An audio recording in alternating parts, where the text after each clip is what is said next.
Sahabat Cihos, kembali lagi di Doc Talk bersama saya Hani. Dan hari ini kita kedatangan tamu spesial nih, yaitu Dr. Haris Hardian, spesialis penyakit dalam. Halo dokter. Halo, selamat pagi. Pagi, boleh perkenalan diri sedikit dokter untuk sahabat Cihos? Baik, selamat pagi sahabat Cihos. Perkenalkan, nama saya Dr. Haris Hardian, spesialis penyakit dalam. Saat ini saya bertugas di Citra Hospital, Citra Garden City, Jakarta. Baik dokter, kalau boleh tahu nih dokter, dokter itu ada jadwal praktek nggak ya? Boleh dikasih tahu nih jadwal praktek dokter kapan aja nih? Baik, saat ini saya berpraktek di Rumah Sakit Citra Hospital di hari Senin dan Rabu mulai jam 7 malam dan di hari Selasa dan Kamis mulai jam 8 pagi. Baik dokter, pertanyaan simpel aja sih sebenarnya. Diabetes mellitus itu apa dan kenapa gula darah kita tuh bisa tinggi dok? Secara sederhana, diabetes mellitus itu adalah kadar gula darah yang di atas normal atau kadar gula darah yang tinggi. Nah, secara sederhana memang penyebabnya adalah diet yang kurang baik, artinya biasa pola hidup yang kurang sehat, kemudian asupan gula yang tinggi sehingga gula darah dalam tubuh menjadi lebih tinggi. Tapi tidak sesederhana itu sebenarnya. Di belakang diabetes mellitus ada hormon yang sangat berperan penting, yaitu hormon insulin. Nah, pada pasien-pasien dengan diabetes mellitus atau dengan DM, hormon insulin ini terganggu karena adanya gangguan organ pankreas, begitu. Oke, berarti sebenarnya diabetes itu bukan karena makanan manis doang ya dok ya, tapi karena ada gangguan di hormon insulinnya juga gitu ya dok? Benar. Baik. Dokter, aku boleh tahu nggak nih perbedaan dari diabetes tipe 1, tipe 2, dan gestasional nggak ya dok? Ya, jadi kalau sekarang yang paling kita banyak membagi adalah diabetes tipe 1, tipe 2, gestasional, dan ada DM-DM yang tipe lainnya. Nah, kita bahas yang 3 pertama dulu.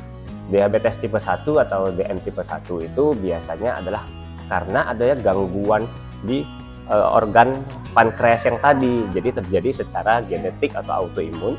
Jadi sejak pasien dilahirkan, organ pankreas itu sudah gagal memproduksi insulin sehingga pasiennya sama sekali tidak mempunyai insulin.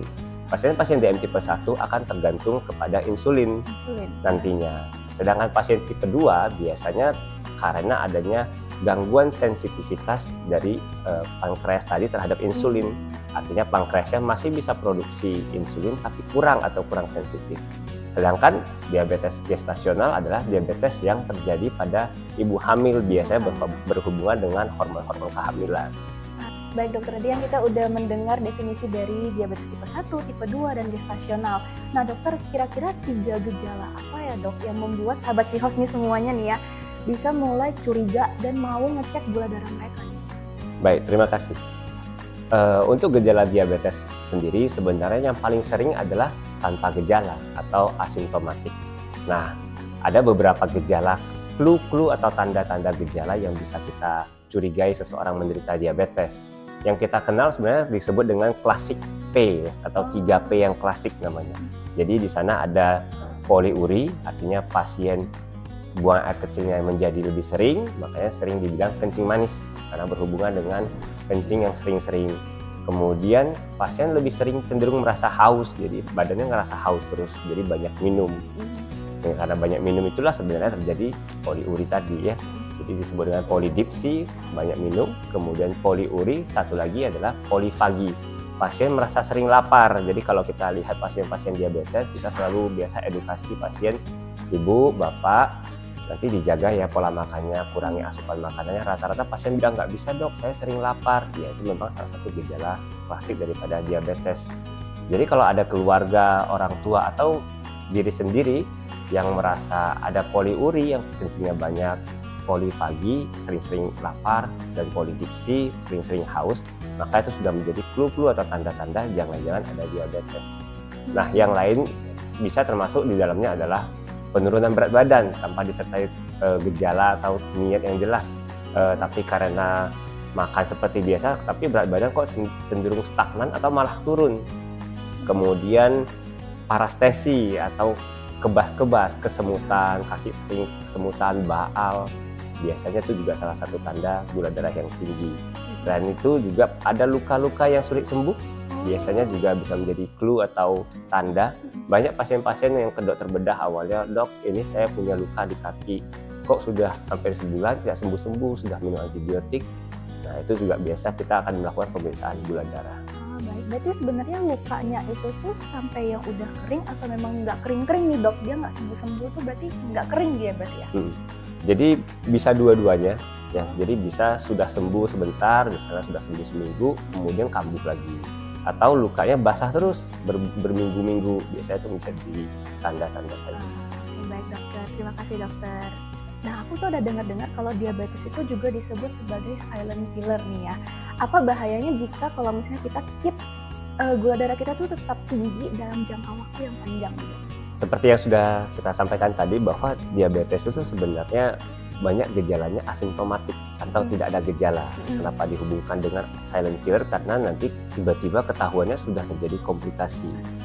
Jadi komplikasi yang bisa muncul dari diabetes biasanya kalau kedokteran kita membagi menjadi dua, yaitu komplikasi di pembuluh darah yang besar, ya. Pembuluh darah besar itu termasuk pembuluh darah di otak menjadi stroke, kemudian pembuluh darah besar yang di jantung nanti bisa terjadi serangan jantung atau penyakit jantung koroner. Kemudian yang ketiga adalah pembuluh darah di perifer, di arteri. Jadi kaki bisa terasa sakit, ya. Kemudian nanti jalan agak jauh terasa capek kakinya, harus diistirahatkan dulu. Kemudian luka-luka yang sulit sembuh. Kemudian nanti ada komplikasi-komplikasi di pembuluh darah kecil. Biasanya pasien-pasien komplikasi di pembuluh darah mata. Jadi pasiennya kita temukan banyak pasien diabetes yang mengalami kebutaan. Kemudian komplikasi pembuluh darah di ginjal. Jadi pasien banyak yang datang tiba-tiba sudah harus cuci darah atau terjadi gagal ginjal. Dan pembuluh darah kecil lainnya, pembuluh darah di dekat saraf, juga dari pasien mengalami kesemutan yang tadi, kesemutan baal. Ya, kesemutan baal itu menjadi resiko karena kalau terjadi perlukaan di daerah kaki, karena pasien-pasien diabetes mengalami kesemutan atau rasa baal, pasien-pasien itu cenderung tidak tahu bahwa kakinya sedang luka sehingga tidak diobati dan biasanya terjadi lambat dalam pengobatan. Bisa infeksi juga berarti. Iya, jadi infeksinya yang lebih susah sembuh jadinya dan terlambat ketahuan. Kalau misalnya kaki kita masih sensasinya masih bagus, biasanya begitu ada luka kita langsung berobat. Nah, pasien diabetes ini karena terjadi kesemutan, kekurangan rasa tadi, ketika ada luka di kaki, pasiennya tidak tahu bahkan ada luka, sehingga tidak mencari pengobatan. Begitu sadar, kakinya biasanya sudah lukanya sudah lumayan besar dan kadang-kadang sudah hitam. Berarti komplikasi banget ya dok. Jadi sekali kalau misalnya diabetes nih bisa langsung menjalar kemana aja gitu penyakitnya gitu. Iya, bisa multi organ gitu ya, bisa ke organ mana saja tergantung organ yang terserang. Nah, kadar gula darah yang tinggi, semakin tinggi kadar gula darah dan semakin lama kadar gula darah tinggi, resiko organ-organ itu ya semakin tinggi. Nah dokter, ini tuh pertanyaan penting banget. Sebenarnya diabetes itu menular atau enggak ya dokter ya? Baik, ini pertanyaan juga sangat bagus ya. Pertanyaan sering ditanyakan oleh pasien-pasien di poli. Dok, pasien diabetes ini apakah bisa menular? Kalau secara penularan tidak ya. Karena pasien diabetes itu adalah pasien-pasien yang terjadi organ metabolik namanya. Jadi karena gaya hidup, karena perubahan pola makan, aktivitas, begitu. Jadi tidak menular. Namun jangan lupa diabetes itu adalah penyakit yang dapat diturunkan secara genetik maupun secara resiko. Jadi artinya dengan orang tua yang memiliki diabetes, anak keluarga yang lainnya lebih mudah untuk terjadi diabetes, tapi bukan diturunkan penyakitnya. Jadi tidak selamanya orang tua yang diabetes, anaknya pasti diabetes. Jadi yang diturunkan itu adalah resikonya. Jadi orang tua diabetes, anaknya menjadi lebih resiko atau lebih rentan kalau pola hidupnya tidak dijaga. Jadi itu membuat kita menjadi lebih aware saja bahwa oh, saya punya orang tua yang diabetes nih. Jadi saya berarti harus menjaga pola makan lebih ketat daripada orang-orang seumur saya, orang-orang lain yang di luar sana. Selain secara genetik, mungkin yang dapat diturunkan oleh diabetes itu adalah pola kebiasaan. Biasanya kan kita bisa lihat di satu keluarga, mungkin yang satu keluarga ayah ibunya makan nasinya biasa banyak porsinya, kemudian hidupnya biasa lebih santai, kurang olahraga. Pola hidup itu nanti turun ke anaknya juga akan mengalami gaya hidup yang sama, kurang olahraga, makan nasi dalam porsi besar. Jadi bukan genetik diabetesnya yang diturunkan, tapi pola hidupnya itu yang diturunkan sehingga akan timbul resiko berkembang menjadi diabetes di kemudian harinya.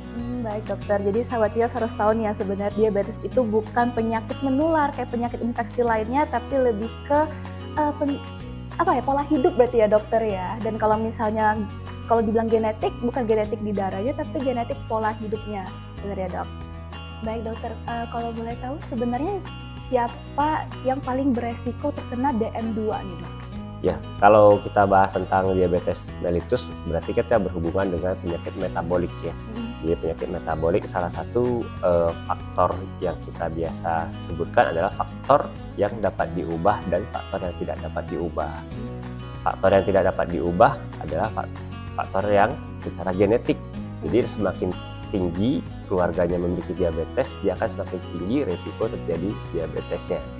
Yang kedua, usia memang sangat pengaruh ya. Jadi kalau misalnya kita lihat penyakit-penyakit metabolik itu biasanya banyak muncul di usia-usia lebih lanjut. Kalau pada pasien diabetes mungkin usia di atas 45 tahun biasanya memiliki resiko sudah mulai nih, resiko karena metaboliknya sudah mulai melambat. Jadi resiko diabetesnya sudah mulai muncul. Tapi di lain sisi kita juga memiliki faktor-faktor resiko yang dapat diubah. Jadi pasien-pasien yang memiliki berat badan berlebih misalnya, atau kita sebut dengan obesitas, itu memiliki resiko terjadi diabetesnya lebih tinggi. Kemudian pasien-pasien yang memiliki gaya hidup yang sedentary, artinya banyak istirahat di rumah saja, kurang aktivitas, jadi banyak tiduran di sofa, nonton Netflix mungkin zaman sekarang ya. Jadi resiko diabetesnya juga menjadi lebih tinggi. Yang ketiga tentu berhubungan dengan pola makan. Pola makan dengan kalau perubahan zaman sekarang banyak minum-minuman manis ya, kita lihat kopi susu yang manis, teh yang manis, itu semua meningkatkan resiko karena gula dalam kopi susu atau dalam teh susu itu sebenarnya gula yang sederhana sehingga membuat lonjakan gula itu bisa naik tiba-tiba. Kemudian gaya hidup seperti merokok, konsumsi alkohol berlebihan, itu semua meningkatkan kejadian resiko. Jadi pasien-pasien yang memiliki faktor resiko tersebut lebih berpotensi mengalami diabetes di kemudian harinya.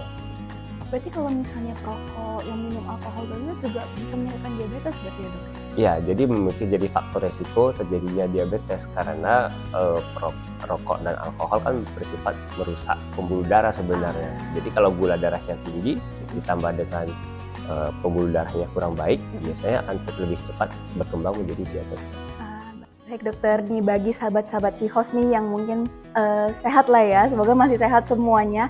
Apa nih pencegahan efektif dokter untuk biar tercegah dari namanya diabetes nih? Kalau untuk pencegahan selalu kita mulai dengan edukasi dulu. Jadi apa yang mau kita cegah, kalau pasien atau masyarakat tidak tahu, kadang-kadang itu yang membuat agak sulit pencegahan. Jadi kalau kita mulai langkah pencegahan, sekarang yang paling penting adalah edukasi dulu. Jadi pasien harus kita kasih tahu diabetes ini sebenarnya apa, resikonya nanti bisa terjadi apa, sehingga begitu dengan pasien paham, dia akan lebih proaktif untuk mencari cara-cara pencegahannya. Yang kemudian yang bisa kita lakukan adalah tadi faktor-faktor resiko yang bisa diubah tadi. Jadi kita mulai dengan pertama gaya hidup dulu. Dengan gaya hidup biasa kita sarankan olahraga minimal 30 menit sehari 5 kali seminggu. Itu yang minimal ya. Jadi dengan 30 menit sehari saja selama 5 kali dalam seminggu itu sudah sangat efektif untuk mencegah penyakit metabolik, bukan hanya DM saja. Jadi kabar baik nih. Jadi tujuan kita mencegah DM, nanti penyakit metabolik lainnya juga bisa ikut tercegah. Yang kedua adalah memilih makanannya. Nah, tadi berhubungan dengan makanan di diabetes, jadi kita pilih makanan berdasarkan jumlah, kemudian berdasarkan jenis, dan secara terjadwal atau kita sebut dengan 3J.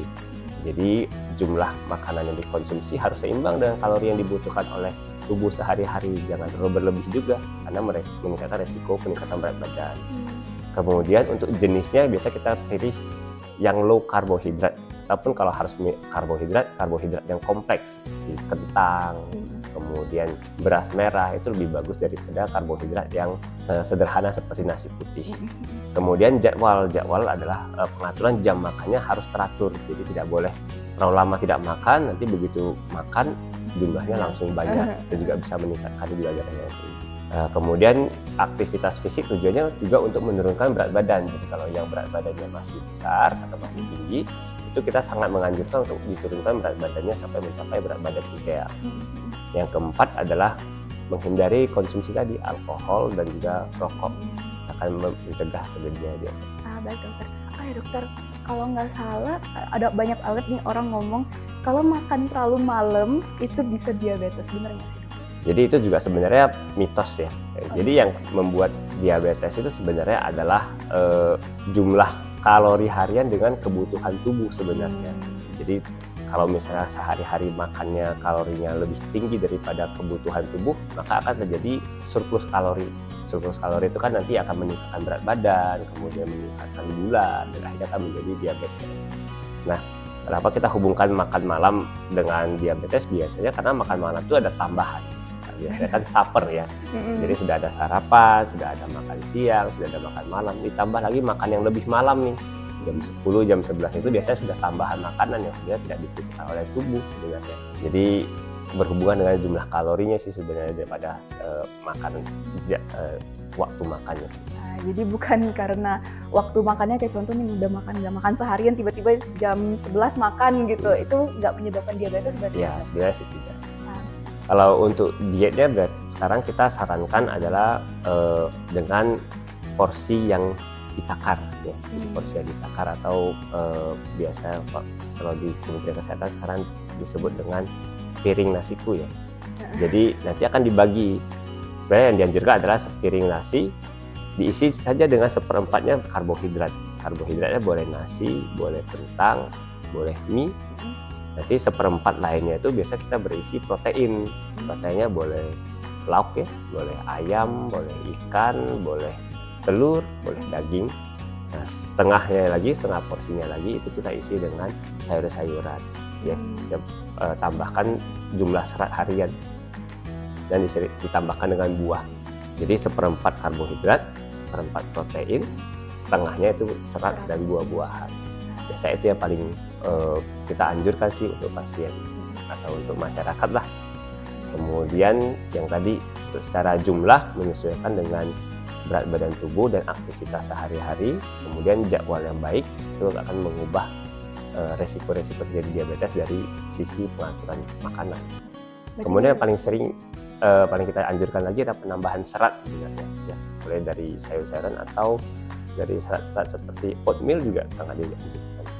Oatmeal juga sangat dianjurkan ya dokter ya. Baik dokter. Kalau misalnya sebenarnya makan oatmeal kayak di pagi hari itu berarti aman ya dokter ya? Nggak boleh ditambahin gula sama sekali juga berarti ya dok? Benar. Jadi kalau untuk oatmeal memang sangat kita sarankan ya, karena oatmeal itu memiliki kadar serat yang sangat tinggi. Karena orang diabetes semakin tinggi serat akan membantu meregulasi atau mengontrol gula darah. Oatmeal boleh dimakan kapan saja, boleh sebagai saringan untuk sore atau malam waktu lapar sebagai tambahan snack. Tapi benar, memang harus dikonsumsi tanpa gula tambahan. Tanpa gula tambahan. Sekarang banyak pasien kita anjurkan harus konsumsi oatmeal. Nanti bulan depan pas kontrol gula darah masih tinggi, ternyata oatmeal ditambahin susu, ditambahin sirup maple begitu ya, ditambahin telur dan yang lainnya seperti sarapan besar jadinya. Artinya ya niat kita mengurangi kadar gula darah menambahkan serat, ini malah dua-duanya ditambahin, walaupun serat tambah, gulanya juga ditambahin. Soalnya enak banget dok, oatmeal dicampur susu itu enak banget. Benar sekali ya, itu juga memang salah satu ini ya, halangan kita menjelaskan kepada pasien, karena rata-rata pasien diabetes yang sudah terbiasa dengan manis, begitu ditawarkan konsumsi oatmeal yang plain atau yang kosongan, agak ngerasa hambar begitu awal-awal. Oh ya dokter, ini penasaran banget nih, apakah memang semua pasien itu, pasien DM ya dokter ya apalagi ya, itu memerlukan obat, dan kapan nih kalau misalnya mereka tuh udah mulai butuh suntikan insulin? Ya, ini pertanyaan juga sangat baik yang sangat sering ditanyakan oleh pasien. Dok, apakah saya diabetes harus langsung minum obat? Jadi ada banyak faktor ya. Salah satunya bisa kita lihat kadar gula darah pasien. Kita bisa menilai gula darah 3 bulan pasien dengan pemeriksaan HbA1c namanya. Jadi tergantung dengan kadar HbA1c, beberapa pasien yang DM awal itu bisa kita modifikasi gaya hidup dulu. Jadi walaupun nanti ujungnya akan menggunakan obat, tapi semua pasien diabetes idealnya adalah modifikasi gaya hidup dulu. Tadi penurunan berat badan, menambah aktivitas 30 menit sehari 5 kali seminggu, kemudian kontrol asupan gizi atau makanan, gaya hidup yang baik, itu dulu yang jadi langkah pertama. Beberapa pasien dapat terkontrol dengan hanya gaya hidup saja, artinya pasien tidak memerlukan pengobatan, tapi sambil dipantau gula darah secara berkala saja. Kalau memang gula darah tidak tercapai target yang kita inginkan, gula darah masih tinggi, modifikasi gaya hidup sudah dilakukan, biasanya kita akan mulai dengan obat diabetes oral dulu. Jadi dengan minum pil diabetes ya. Jadi pil diabetes itu sangat banyak, obat oral atau obat minum itu ada beberapa jenis. Nanti kita biasa menyesuaikan dengan kondisi pasien, berdasarkan usia pasien, berdasarkan berat badan pasien, berdasarkan resiko-resiko komplikasi atau penyakit penyerta pasien yang sudah ada. Nanti kita akan bisa pilih 1, 2, atau bahkan 3 jenis obat untuk mengontrol gula darahnya. Nah, kapan pasien harus memakai insulin? Jadi pemakaian insulin ini ada beberapa faktor yang harus kita perhatikan. Jadi mungkin yang perlu kita luruskan adalah pemakaian insulin ini tidak berhubungan dengan mitos. Nah, kalau kami sering berhubungan dengan pasien, sering dengar, "Dok, kata tetangga saya kalau pakai insulin berarti sudah mau meninggal ya, Dok." Atau pakai insulin itu berbahaya. Sebenarnya sih tidak ya. Insulin itu adalah hormon yang juga dihasilkan oleh tubuh sebenarnya, hormon pankreas yang tadi. Nah, hanya pada pasien diabetes, hormon insulin ini kurang dihasilkan sehingga tidak mencukupi kebutuhan untuk menurunkan gula darah. Jadi secara umum ya insulin tidak berbahaya karena tubuh toh menghasilkan insulin begitu. Tapi karena kurang, kita bantu dengan insulin dari luar. Jadi kapan dibutuhkan insulin adalah kalau pasien sudah gaya hidup sudah dilakukan perubahan, sudah kita bantu dengan obat, tapi belum mencapai gula darah yang kita inginkan karena kita takut terjadi komplikasi-komplikasi yang tadi, maka kita boleh bantu menurunkan dengan menggunakan insulin. Selain itu juga ada beberapa komplikasi yang serius, misalnya pasien-pasien diabetes yang masuk dengan keadaan tidak sadar karena gula darah terlalu tinggi, atau pasien terjadi infeksi yang berat, atau menjelang operasi biasanya kita bisa berikan insulin sementara. Jadi Bapak, Ibu, sahabat Cihos, mungkin pemakaian insulin itu tidak berarti sekali pakai insulin harus selamanya pakai insulin, juga tidak. Jadi sangat tergantung case by case. Itu yang namanya pompa insulin itu ya dokter ya? Ya. Kalau untuk pompa insulin itu juga salah satu teknologi yang sangat baik, jadi dia bisa diberikan secara continuous dalam 24 jam nantinya.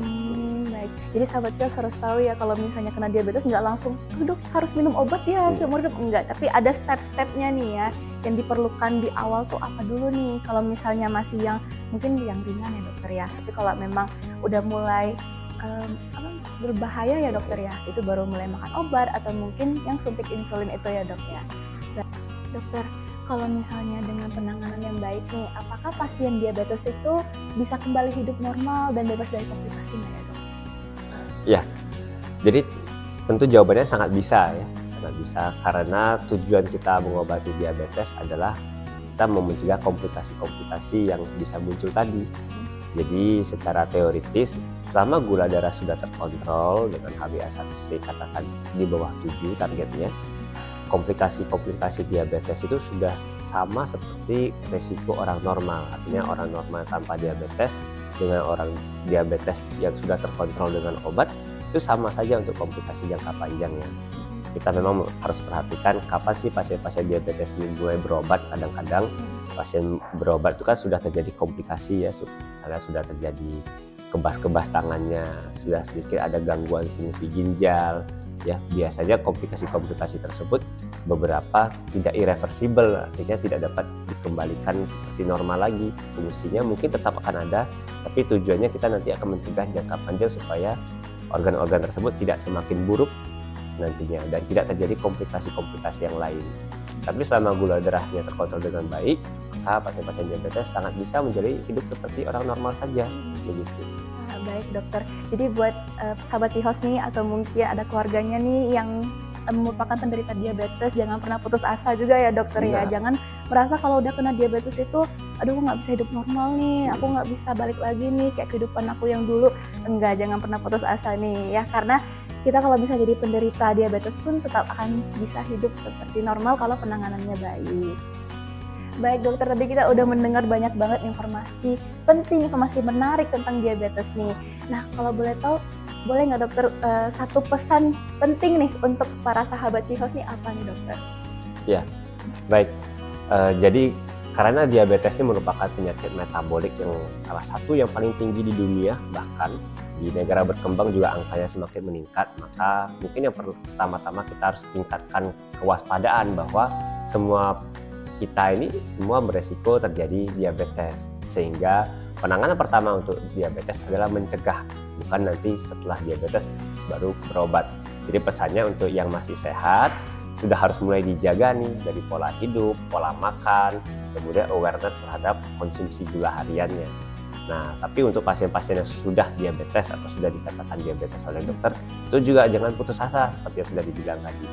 Bahwa kalaupun sudah diabetes, nanti kita tujuannya adalah berobat, kontrol gula yang rutin, kemudian komplikasi-komplikasinya nanti akan kita atasi dengan bersama-sama dengan pasien, dengan dokternya, dengan pengobatannya. Sehingga pasien-pasien yang sudah diabetes juga tetap bisa menjalani gaya hidup yang sehat dan kualitas hidup yang baik. Baik, terima kasih ya Dokter Haris atas kesediaannya untuk mau membagikan informasi-informasi menarik dan pastinya penting juga ya untuk sahabat Cihos semuanya. Jadi udah pada tahu kan sebenarnya diabetes itu definisinya apa, cara mencegahnya apa. Semoga bermanfaat nih buat sahabat Cihos. Baik sahabat Cihos, sampai sini dulu podcast kita hari ini. Semoga sahabat Cihos bisa terus pantengin nih podcast-podcast tema-tema kesehatan lainnya. Bye-bye sahabat Cihos.